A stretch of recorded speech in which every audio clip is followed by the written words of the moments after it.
আসসালামু আলাইকুম।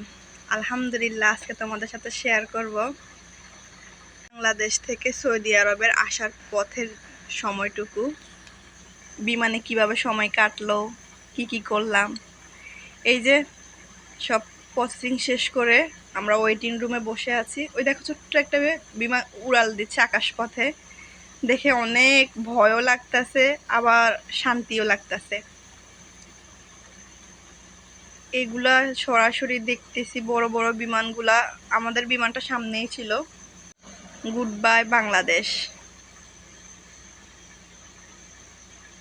আমার মেয়ে মুনতাহা, ও কিন্তু একটুও ভয় পায় নাই, যত ভয় পাইছি আমি যখন বিমানটা ছাড়বে তখন। এই যে বিমানে ওঠার পর আমাদেরকে খাওয়া দাওয়া দিল, খেপসা দিল। খাওয়া দাওয়া শেষ, আমি সালাদটাই খেলাম, ভালোই লাগছে। খাওয়া দাওয়া শেষ পরে একটু বিশ্রাম করলাম।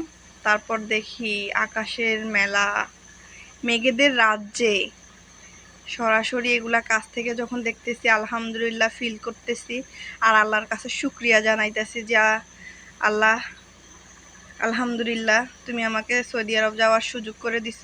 বিশেষ করে আমি মক্কা মদিনা যাব, এটা তো কখনো আমি ভাবিনি।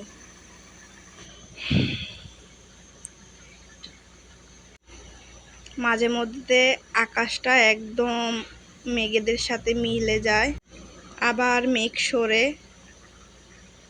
আকাশটা দেখা যায়। এটা দেখার অনুভূতিটা কি বলবো। আলহামদুলিল্লাহ।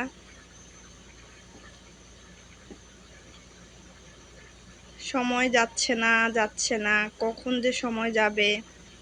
7 ঘন্টা ট্রাভেল করতেছি, তো কিছুক্ষণ পর পরে টাইমের দিকে তাকাইতেছি, কখন যে সময়টা শেষ হবে, কখন যে এয়ারপোর্টে নামবো, তোমাদের ভাইয়াকে দেখবো। মানে ভিতরে তো আলাদা একটা আনন্দ আছেই, তার সাথে সাথে একটা হতাশাও কাজ করতেছে। সবাই ঘুমাইছে, আমি কিন্তু ঘুমাই নাই। আমি বাহিরের দৃশ্যটাই উপভোগ করতেছি। আমার কাছে খুব ভালো লাগছে। আর ক্যামেরা বন্দি করছি, এগুলো তোমাদের সাথে শেয়ার করব যে আমি কখনো ভাবিনি। আমি এমনিতেই সেগুলা ক্যামেরা বন্দি করছি নিজে দেখার জন্য, বা যাই হোক, এখন তোমাদের সাথে শেয়ার করলাম। আমি সৌদি আরব আসছি যেন এখন 5 মাস চলে।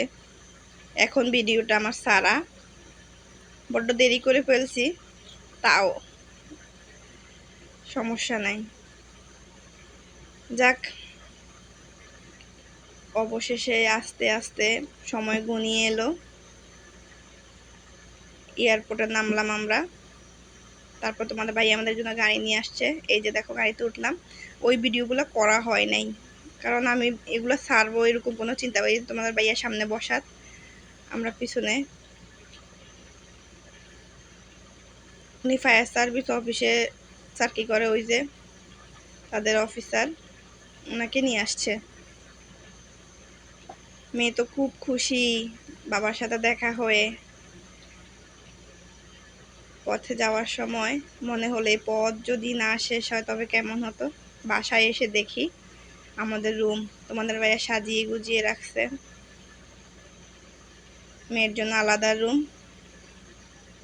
এটা আমাদের রুম। একটা ক্যাবিনেটও নিছে জামা কাপড় রাখার জন্য। এই যে ফল ফ্রুট এনে আগে ভাগে রেডি করে রাখছে। যাই হোক, ভিডিওটা কেমন লাগছে কমেন্ট করে জানাবা। ওকে, আল্লাহ হাফেজ।